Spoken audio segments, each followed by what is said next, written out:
waaqayyo hingaadda jalloota laale mala akkamittiin adeemna cubbuun nu dhaale Yesuus gara jabaate nu bira darbe abdiin keenya waan nu meeti nutum na dhabne gaggaabde ka'uu dadhabde lubbuu argamte cubbuu keenya hunda dhiiste mayyoo nu laalte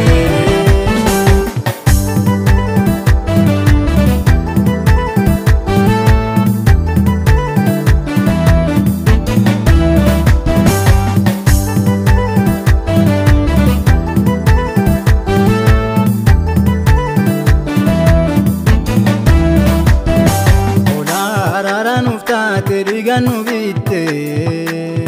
mala akkamin nu gattaare gara jabaate abdiin keenya nu bushaa'e humna amantiitti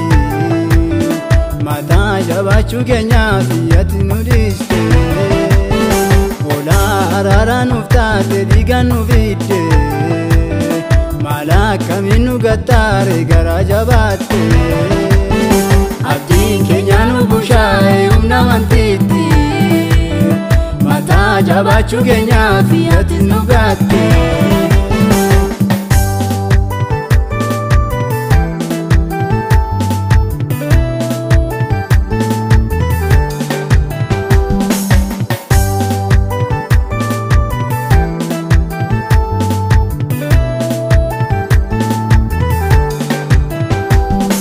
garaa keetti deebinaati cubbuu himanne hojii ati keessan jirre nuti sirmaanne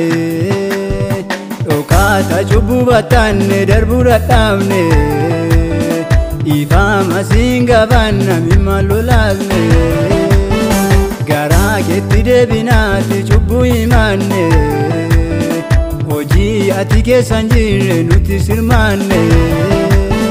dhokaata cubbuu battaanne darbuu dadhabne ifaama siin gabanna mimma lolaasne garaa waaqayyo hingaadda jalloota laale mala akkamittiin adeemna cubbuun nu dhaale Yesuus gara jabaate nu bira darbe abdiin keenya waan nu meeti nutum na dhabne gaggaabde ka'uu dadhabde lubbuu argamte cubbuu keenya hunda dhiiste mayyoo nu laalte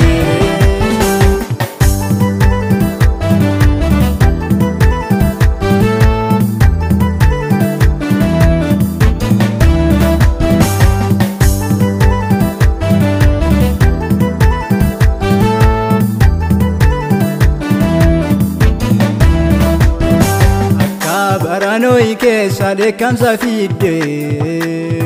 warra jallinatti riiran bishaan tukkaamse nooyis waan hundumaa dhiise sirratti of gaate guyyaa dheekkamsa sanaatti nooyin olchite nooyis waan hundumaa dhiise sirratti of gaate guyyaa dheekkamsa sanaatti nooyin olchite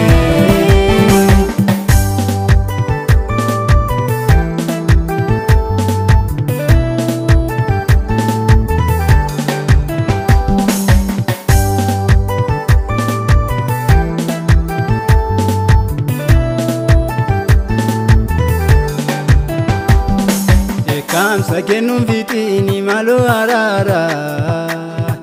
abiddatti nun galchini gooftaa adaara kamsa kennuun fixiini maloo araara abiddatti nun galchini maloo adaara kamsa kennuun fixiini maloo araara abiddatti nun galchini maloo adaara